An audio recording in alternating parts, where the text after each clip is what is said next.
dicurigai. Dicurigai apa? Minta maaf Bapak. Saya mau tanya, saya dicurigai apa? Saya dicurigai apa? Iya, saya dicurigai apa? Apa? Coba Bapak sampaikan. Sampaikan. Curigai apa Pak? Dicurigai apa Pak? Saya tanya. Saya tanya. Penjelasan Polda NTT soal Provos ribut dengan istri Ibda Rudi Soik di jalan.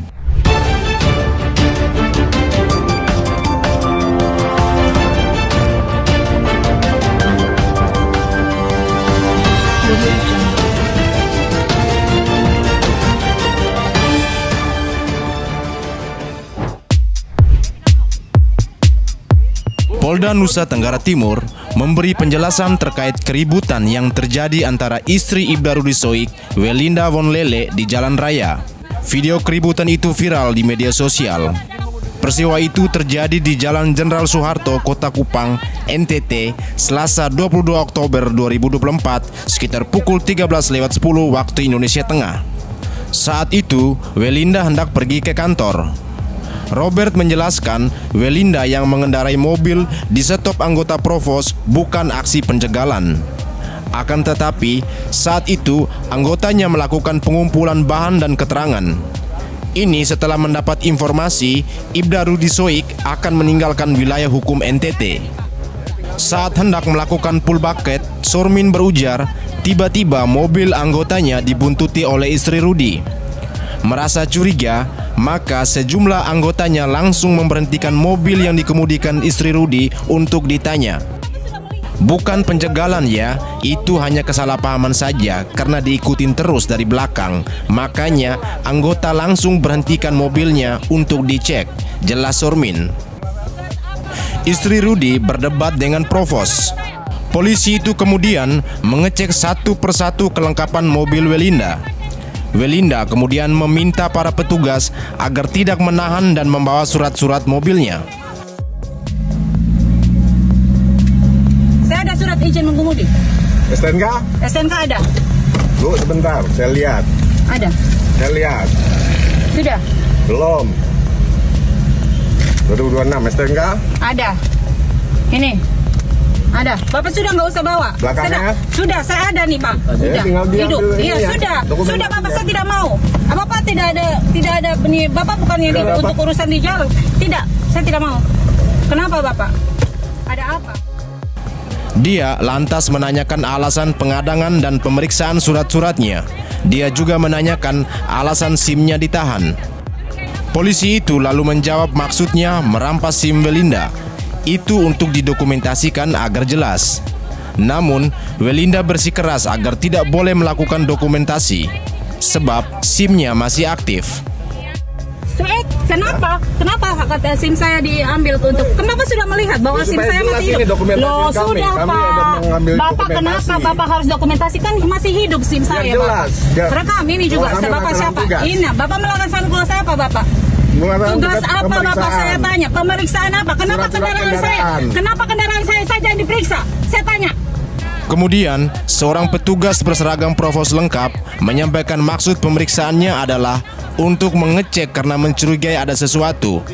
Sehingga terjadi perdebatan antara Welinda dan petugas itu tak terhindarkan. Kenapa kendaraan saya saja yang diperiksa? Saya tanya. Bapak tolong jawab. Undang-undang lalu lintas Ibu, jawab. Dicurigai. Dicurigai apa? Minta maaf Bapak. Saya mau tanya, saya dicurigai apa? Saya dicurigai apa? Iya, saya dicurigai apa? Apa? Coba Bapak sampaikan. Sampaikan. Curigai apa Pak? Dicurigai apa Pak? Saya tanya. Saya tanya. 2002. Iya, Bapak sudah nggak usah ngomong pasal tentang saya. Iya, saya dicurigai apa? Saya dicurigai apa? Kami pihak kepolisian punya hak dan wewenang untuk memeriksa surat. Betul. Apa yang dicurigai terhadap saya? Saya tanya. Tidak ada, kan sudah kami. Iya, terus kenapa Bapak? Kenapa? Sudah selesai. Silakan melanjutkan perjalanan. Para petugas itu kemudian mempersilahkan Welinda bersama rekannya untuk melanjutkan perjalanan. Welinda lantas menjawab aksi mereka sangat berlebihan. Terlalu berlebihan. Iya, saya sudah tahu juga ya. Ternyata kamu ya. Ternyata kamu ya. Ternyata kamu. Ternyata kamu ya. Oh, saya sudah tahu. Ternyata kamu ya. Yang video rumah saya ya. Ternyata kamu. Upaya paksa Patsus Rudi Soik. Sebelumnya, Polda NTT menegaskan akan menggunakan upaya paksa menangkap Ibda Rudi Soik untuk dipatsus selama 14 hari. Polda NTT mengklaim hal itu sesuai perintah atasan yang berhak menghukum. Kenapa? Karena belum ada sket yang menyatakan dia PTDH. Sampai saat ini dia masih berstatus anggota Polri. Sehingga yang bersangkutan wajib tunduk dan patuh terhadap semua aturan yang berkaitan dengan anggota Polri. Anggota Propos yang turun tadi sesuai Spring itu 9 orang. Ini sebagai klarifikasi rekan-rekan bahwa jumlahnya 9 sesuai dengan perintah tadi. Dengan membawa surat perintah administrasi yang lengkap ditunjukkan kepada yang bersangkutan dengan cara-cara yang sopan sesuai dengan aturan, namun yang bersangkutan menolak dengan penolakan yang keras sampai ada ancaman mati pun saya tidak akan bergerak. Lalu di situ rumah kemudian ada istri, ada keluarganya, sehingga anggota kita menilai pertimbangan-pertimbangan tertentu karena adanya kontraproduktif daripada upaya yang dilakukan anggota di lapangan, sehingga anggota tidak jadi melaksanakan itu, apalagi dikuatkan dengan ada rencana dia akan datang sendiri. Itu pertimbangan. Kita menghindari adanya kontraproduktif. Ada kemudian peristiwa baru yang kemudian merugikan kita bersama. Itu atas penilaian anggota di lapangan.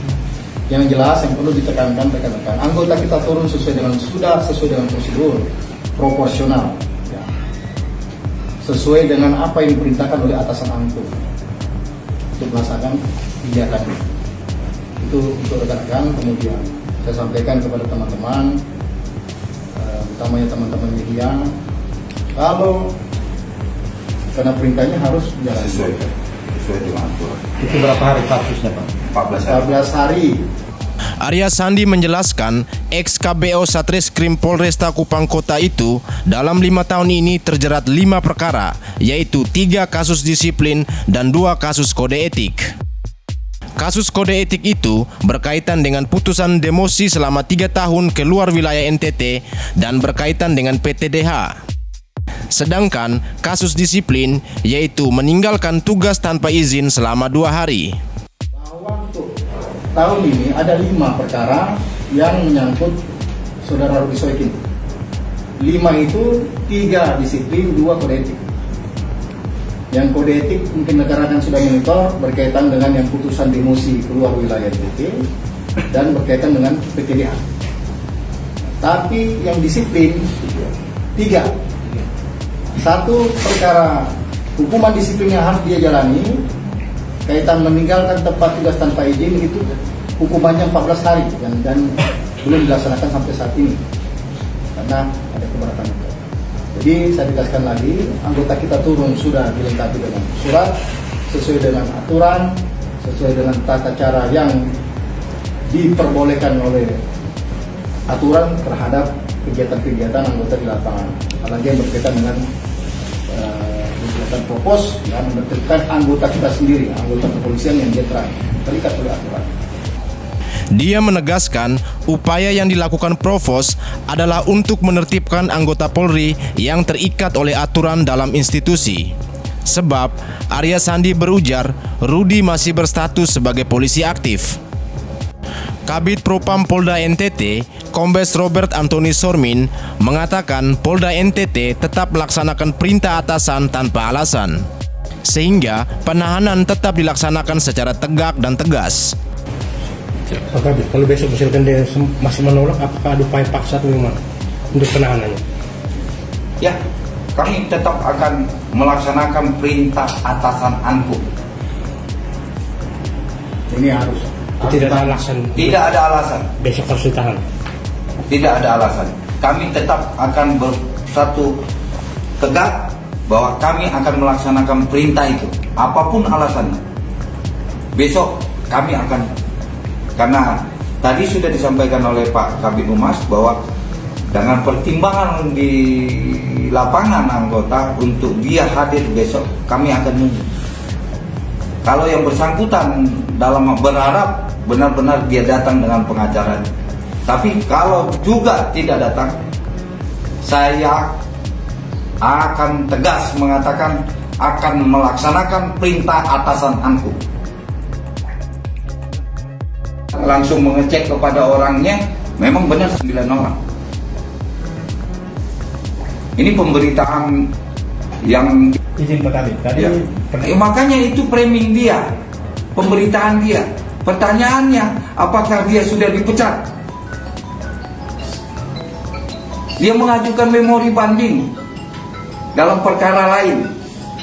Pertanyaannya, apakah dia dinyatakan sudah dipecat dengan surat keputusan? Nah, terkait nanti dalam pelaksanaan, mungkin ya, nanti terkait masalah pelaksanaan di lapangan sehingga menimbulkan hal yang kontraproduktif, nanti Pak Kabid Humas akan menjelaskan kenapa menjadi anggota saya Pak Kasubdit Propos melakukan tidak jadi melakukan penangkapan. Sedikit penegasan, ya. Tetapi terkait masalah perkara disiplin meninggalkan tugas tanpa izin keluar wilayah hukum pada saat dia dinyatakan sebagai pemeriksa terduga pelanggar.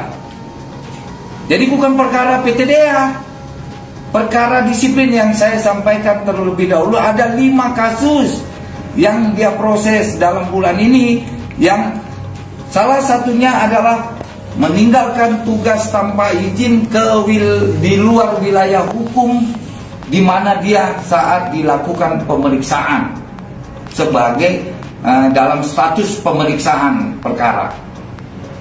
Artinya putusan itu belum dijalani? Belum dijalani. Kenapa belum dijalani? Karena yang bersangkutan mengajukan keberatan. Dan apakah keberatan tersebut diterima atau tidak? Keputusan dari tim itu menyatakan menolak keberatan itu, dan hasil itu kita sampaikan kepada atasan Ankum untuk atasan Ankum mengeluarkan perintah untuk melaksanakan putusan sidang disiplin. Nah, itulah yang kami laksanakan. Demikian. Ini disampaikan kepada yang bersangkutan. Keberatan itu bukan hak dia, itu tim. Jadi itu bukan untuk kepentingan pribadi dia. Dan pada saat penolakan pemberatan, kita sudah tunjukkan itu yang videonya. Ya, itu yang kita sampaikan di dalam video itu sudah dijelaskan. Itu. Kita tunjukkan keberatan. Dia meminta agar dia miliki surat putusan itu. Nah, apakah itu diperbolehkan atau secara regulasi tidak boleh? Nah, ini ketentuan ketentuan di dalam peraturan itu, bahwa keberatan itu adalah kewenangan dari tim. Kewenangan dari tim. Kita menjelaskan kepada yang bersangkutan. Begitu. Hasil keputusannya nanti di lapangan itu tadi dapat berita dari Kasubdit bahwa informasi yang bersangkutan dengan pengacaranya berjanji untuk datang besok pagi.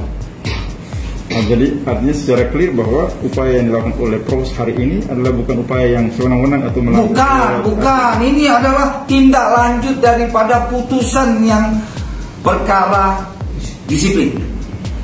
Bukan sewenang-wenang langsung membawa orang, tidak. Dan itu fotonya sendiri, rekan-rekan melihat sendiri bahwa itu datang dengan baik-baik, menunjukkan surat perintah, menunjukkan berita acara, menunjukkan hasil penolakan. Tapi yang bersangkutan mengatakan ditembak mati pun saya tidak bergerak, dan saya sudah dinyatakan tidak jadi polisi. jemput paksa diklaim tak ada surat perintah. Diberitakan sebelumnya, kuasa hukum Ibda Rudi Soik, Ferdi Maktain, menyebut anggota Provos Polda NTT yang menjemput paksa kali surat perintah. Hal itu dinilai sebagai tindakan yang tak manusiawi. Ferdi menjelaskan alasan penjemputan paksa itu karena Rudi tidak masuk kantor selama 2 hari. Menurutnya, upaya tersebut merupakan akumulasi ketidakpuasan Kapolda NTT Irjen Daniel Tahi Monang Silitonga terhadap isu pemasangan garis polisi dan penyelidikan bahan bakar minyak ilegal yang dilakukan oleh Rudi. Ferdi menilai penjemputan paksa itu merupakan upaya kriminalisasi dan pembungkaman terhadap Rudi ketika mau membongkar mafia BBM. Ferdi menyayangkan tindakan Polda NTT yang makin arogan. Dia menyebut Polda NTT tak mengikuti aturan Kapolri terhadap putusan yang diberikan kepada Rudi. Padahal keberatan yang telah diajukan tidak ada keputusan dan diberikan kepada Rudi. Ferdi akan melaporkan Polda NTT ke Komisi Nasional Hak Asasi Manusia. Menurut dia, aksi para provos itu membuat keluarga, istri dan anak-anak Rudi trauma. Nah ini bagi kami ini upaya pembungkaman. Begitu. Tadi kesepakatan seperti apa ketika ketemu? Ya, kami minta untuk bisa lebih manusiawi, Pak. Kalau ada surat terhadap klien kami, Pak Rudi ada apa? Pak Rudi ada apa? Mau ditangkap karena apa? Kan bingung, Pak. Nah, justru yang buat ini masyarakat resah ini yang tindakan-tindakan seperti ini. Nah, kaki lu meluruskan ini kan. Ya. Abang Rudi kan sudah di ya. Tiba-tiba datang dengan beberapa provos yang begini kan membuat rancu kan. Ini rancu, ya. Jadi sebenarnya ini melanggar pasal bisa kejar lagi terus mungkin. Ya kami juga tidak tahu, Pak, soal melanggar pasal apa kami juga tidak tahu. Tetapi penjelasan tadi karena disiplin. Jadi belum menjalankan hukuman. Nah, persoalan menjalankan hukuman ini kan harus ada putusan jelas, Pak. Ya. Ini yang pertama, tidak ada putusan. Putusan sampai hari ini klien kami tidak pernah pegang dan tidak pernah diinformasikan. Yang kedua, tidak ada surat kepada klien kami terkait dengan hasil putusan, hasil keberatan itu. Nah, tiba-tiba datang seperti ini, seruduk masuk rumah dan kemudian dengan uniform yang begitu bagus, Pak. Kita menghargai uniform kepolisian. Kita sangat menghargai. Klien kami itu sangat kooperatif ketika polisi datang dengan surat dan atau pemberitahuan. Ini tidak ada pemberitahuan apa-apa, tidak ada surat apa-apa, tiba-tiba orang akan dijemput. Ini seandainya kalau tadi istri dan anak keluarga ada yang jantungan mati, siapa tanggung jawab? Ini siapa mau tanggung jawab? Kapolda tidak akan cuci tangan dengan kalau hal-hal begitu terjadi. Yang pasti dia akan beratkan anggota yang datang. Anggota yang datang ini juga karena hanya diperintah oleh Kapolda. Begitu. Penggeledahan ini apakah menimbulkan trauma terhadap keluarga? Ini sangat trauma ini, sangat trauma. Bayangkan kalau anak Pak Rudi menangis sendiri di belakang. Ini kami akan lapor ke Polda terkait juga soal mentalitas anak. Ya, kami akan lapor ke Polda juga soal tindakan Kapolda memerintahkan anggota untuk datang secara tiba-tiba menangkap Rudi Soik dengan tanpa surat. Membuat mental anak terganggu, Pak. Artinya apakah nanti ada rencana untuk menghadap ke Polda? Ya, kami akan kooperatif kalau ada surat. Begitu. Jadi kan Rudi sudah di PTDA tapi disuruh melaksanakan hukuman lagi. Ya itu juga kami bingung, Pak. Pendamping Abang Rudi ini bagaimana kan? Ya itu juga kami bingung, Pak. Karena ini akumulasi banyak hukuman yang dibuat untuk serang Pak Rudi. Begitu, Pak. Banyak hukuman yang dibuat untuk serang Pak Rudi. Jadi ya secara akal sehat kami masyarakat sipil ya, Pak. Ya kalau dalam situasi begini, Pak, waduh, kasihan. Ini sangat mengganggu psikologi keluarga. Tadi bapak-bapak sendiri lihat tuh, tiba-tiba datang pasti keluarga semua marah. Ada apa? Walaupun orang mengerti juga pasti akan marah, Pak. Datang tidak ada surat, tidak pernah dikasih surat. Ada beberapa akumulasi kasus yang memang menurut kami tidak jelas. Ini dugaan kami by design untuk membungkam Rudi Soik. Setelah itu polisi kemudian itu menjadi sindrom membuat saya takut. Tidak. Jadi saya mau itu Bapak Kapolda betul-betul memahami regulasi, mempunyai kebijaksanaan sebelum mengambil keputusan. Contoh kedatangan sejarah Polda NTT, saya jadi polisi sudah mau 21 tahun.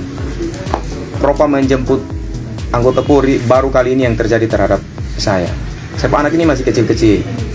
Kalau dampak daripada tindakan seperti tadi itu saya menggambarkan yang menunjukkan arogansi kewenangan. Kasihan, saya punya anak-anak. Kalau Bapak punya amarah terhadap saya atau siapapun yang punya amarah terhadap saya, tidak seharusnya seperti ini. Gitu.